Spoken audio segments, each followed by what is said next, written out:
Welcome back. I'm Kim Bailey. She's Fulyana Osborne, and this is Inside Exec. Today we're continuing our discussion with Bishoy Tadros, and we're focusing on purpose, patience, and perspective. So let's get back to our conversation. All along the way, the obstacles were there. From when the college counselor told me, we don't do investment banking, and you're never going to make it into investment banking. And those 3 years between when I graduated college until when I got into the bank, those were very painful 3 years. I never knew if I was going to make it. I thought I was going to get stuck being an accountant when I had no desire to be an accountant. I thought I was never going to be able to get to a point of comfort in my career. I had taken on a fairly good amount of student debt just to do my MBA in the States. And so I never really knew that it was going to get me to where I wanted to go. And then when I got to JP Morgan, I had that whole other concern of, okay, well, am I going to be exposed, number one? And then number two, am I ever going to be doing a function that I'm actually good at? My forte is not sitting behind, all the terminals. My forte is being in front of clients. Are they going to ever let me do that? And so that was the next thing. And then most recently, this was actually within the last couple of months, so I was at JP Morgan for 7 years. And I noticed the shift, in terms of industry from banking to technology, and the overwhelming aura is that it's really difficult to make that transition from finance into the world of technology. And just last month, I actually made the transition from JP Morgan to Salesforce, and I think it caught a lot of people a little bit off guard to kind of see that I was able to drown out the noise, and in spite of the fact that there's a constant of no, that never happens. It's more like no, it can happen. Just let me do what I need to do. I think what you just told us, how important are all the skills, not just the technical skills, the financial, the derivatives, and the dealing desk, but it's the communication, is thinking from a client's perspective, is interacting with others, influencing skills. And these all, you again prove that they are transferable. And now you are with Salesforce and you will be using that again. Absolutely. I mean, the one thing that has been consistent throughout my entire life is the passing along of the transferable skill set. As a child, I watched my father a lot. And the thing about my father is that he can be talking to somebody who's extremely distressed and in a horrible situation one day, but also be talking with a diplomat the next day. And the thing I picked up about him is that he doesn't change his approach with either one. He realizes that both of those people breathe the same air. And ultimately, it's that perspective and how he does it with such grace that has helped me interact with people throughout various arenas of my life too. From a professional perspective, that's helped me big time, because for me, I'm not necessarily intimidated by walking into the boss's office. Yeah. And I'm not intimidated by having those conversations. I think what's led to a lot of my success, if you want to call it, over the last couple of years is that I'm not afraid to get in front of an audience because of him and because of the way that I kind of have seen him over my entire life, really. And so that's been a big factor. Tell us now a little bit about your book, the purpose of writing it, first of all. Yeah. I had never, ever thought I was going to write a book, similar to I never thought I'd be doing podcasts, and I never thought that I would even share my story.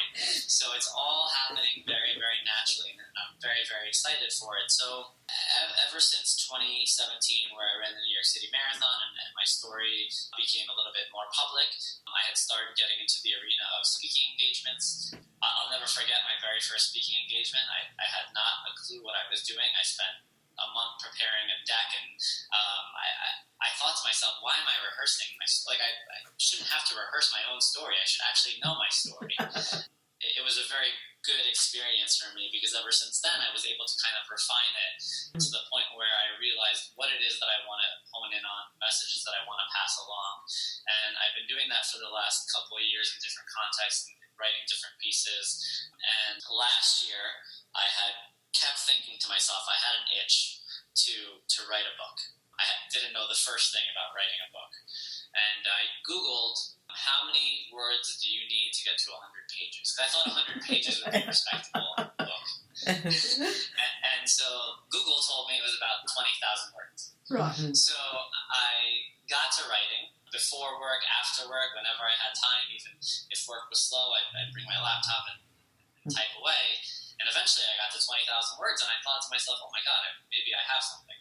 And I kept typing, and I had a friend who I asked to refer me to one of his author buddies, and he did. And I spoke to his author buddy, and I said, hey, I don't know a single thing about a book. I basically have a very big Word document right now. And he said to me, he said he had an editor, and he'd love to introduce me, so he introduced me to the editor. The editor looked at it, and he said, no, I actually think we have something here.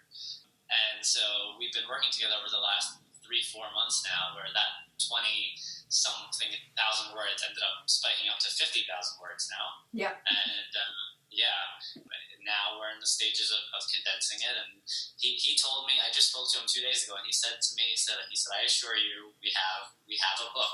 And I said, all right, let's do it. I guess there's a book coming out. It all happened very naturally. There was no plan. And the purpose of the book, when people ask me, and he told me this, he told me that I cannot avoid calling it a memoir. I don't like to call it a memoir. I don't think of it as a memoir. I don't like to talk about it as a memoir. For me, if you were to ask me what I want the purpose of the book to be, I want someone to pick up the book, and I want the purpose to be to channel the mindset to overcome different obstacles. Yeah. I like to use my own story as a backdrop. It's because it's all I know. Yeah. But ultimately, what I want the takeaway to be is I want someone to read it and to understand that, hey, if this immigrant child can overcome all the obstacles that he went through as a child and use those obstacles to draw his path in his adult life, then there's no reason why I myself cannot do X, Y, and Z. Yeah. And I think probably what you don't see in writing it yourself is what we would see in reading it is that you're actually providing the tools for people to do that, because you're talking about the thinking mechanism and you're talking about the action steps that you took.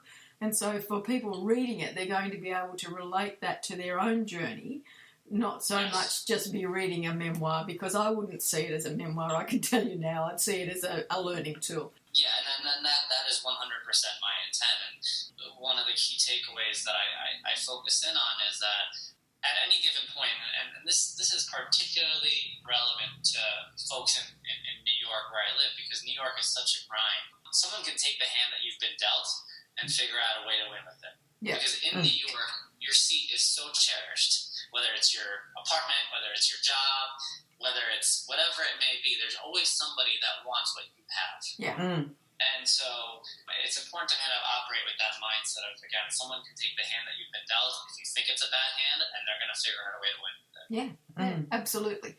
And I think that probably relates to pretty much everyone, everywhere. Yes. Is that even in this country, there's people who look at Australia and think it would be wonderful to live. The weather's wonderful, there's no snow, it's all of these good things. And yet we're complaining today because it's May and it's starting to get cold. And cold for us means like it's 70. That's cold. Yeah. I'll take 70, yeah. On the point of patience, you demonstrated that, and obviously very successfully and very inspiringly. Do you get a bit impatient when somebody with a very minor problem see it as a big obstacle? No, I don't. I think I have to put everything in perspective. I mean, I know they all tie together, right? Yeah, they do. Yeah. Around this. Not everybody had the kind of background that I had. Mm-hmm. Right? And I think when you go through these things as a child, it's a little bit different than if you go through it. It's certainly different than if you go through it as an adult. Yeah. Because as a child, you have so much more time to think and to dwell on it and to ask yourself why. I mean, as an adult, maybe you have a little bit more in terms of distractions, whether it's a job, whether it's family, whatever it may be. And so I think back and I think to myself that I learned the tenor of patience under such different conditions. You know, how did I learn about patience? I learned about it because as a child going through treatment, I had to understand that I wouldn't get the results I want when I want them in terms of health. I had to understand that I had to go back for another round of treatment, even though treatment was at time. I mean, the spinal taps in particular were very painful. Mm. How do you explain that to a 5-year-old? Yeah. You know, it's not like explaining it to a 30-year-old. So I had to make peace with those kind of understandings at a young age, where now if someone were to be impatient over something minor, I have to understand that kind of tenor was not instilled in them because they probably didn't have that kind of background. So when you look around you at your work associates, what do you see as the quality that's lacking? And when I look at my associates, what do I think the quality is that's lacking? I'm just thinking, for me, if I looked at my consulting clients, it's probably patience is the thing that's lacking. Everybody's in a hurry. I think it's different for different environments. Okay. I have to say I've seen elements of all three, really. Because when I speak to the financial services industry in particular, at times I felt like purpose was lacking. That was one of the things that over the last couple of years also kind of drew me away from the industry along with other items. But when I started to feel like people were going through the motions more so, and delivering the same kind of, or executing in the same ways that were effective in the past as opposed to being a little bit more innovative, that's when I started to feel like we were missing out on some purpose here. Yeah. You know, I think that draws back to the very first question you asked me, which one was most important if I had to pick one. I think that there needs to be a constant element of challenging yourself. Yes. And once you lose that, I think that's when it's time to move on. What we're hearing from you is that individuals need purpose as well as the organisation needs purpose? Absolutely.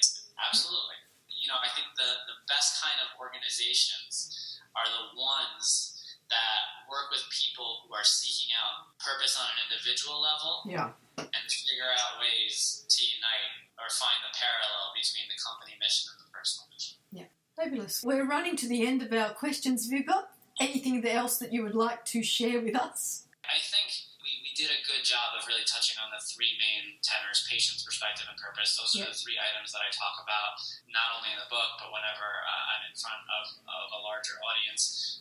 A couple months ago, I was invited back up to my alma mater to speak to the students, and one of the questions, or the number one question that I received to start off the talk was, if you can go back 10 years, so basically when I was back in college, and ask yourself, or give yourself one piece of advice, what would that advice be? The funny thing was I actually stumbled a few times before I answered the question. That should have been the number one question I was prepared to answer going into that. and the answer that I gave them was that if I can go back 10 years, the one piece of advice that I would give myself is that life is not nearly as mapped out as you anticipate it to be at 21, 22, 23. And if you had asked me at 21, 22, 23 where I was going to be, and if I was ever going to be in this element where here I am sharing the story that I held on to for almost 30 years, I would have told you no way. And so that's another key takeaway that I think people need to understand, is that life is about swerving, it's about twists and turns, there's no straight path. And every element or every step of the way over the last 10 years or so was a step that I really never saw coming. So I would leave you off with that. And in terms of any other links to me, I have my website, bishoytadros.com, and all of my pieces can be found on that. And as soon as the book is available, word will be spread. Fabulous. Can I just ask one more question? Just when you talked about that looking back, if we were to ask you a question 12 months from now that said that looking back into the 12 months that have just passed, what would you like to be looking at and say, I've done that? So if you were to ask me 12 months from now? Yep. Like a year from now? A year from now, yep. What would you like to look back on to say that you have done? So I'm running the New York City Marathon this year in November, and I have a personal fundraising goal for the Leukemia and Lymphoma Society of $100,000. Okay. So I would love to look back a year from now and say that I accomplished that. On top of that, I think that's what's really kept me excited about the book, is because I do believe the book is going to be the spark for me in terms of building awareness, and I intend to give a portion of the proceeds toward that campaign. Yep. That's what excellent. I'd like to see. That's fabulous. Bishoy, I just wanted to say congratulations on your outstanding and very, very impressive achievements to date. And thank you so much for your generosity in sharing your thoughts, your actions, your techniques with others. I'm sure it's going to be extremely well received. Thank you for having me. It was really, really a special opportunity. And for my part, I do thank you as well. We will wrap up there. We've been talking to Bishoy Tadros. This is Inside Exec. I'm Kim Bailey. She's Fulyana Osborne. And we will talk again soon.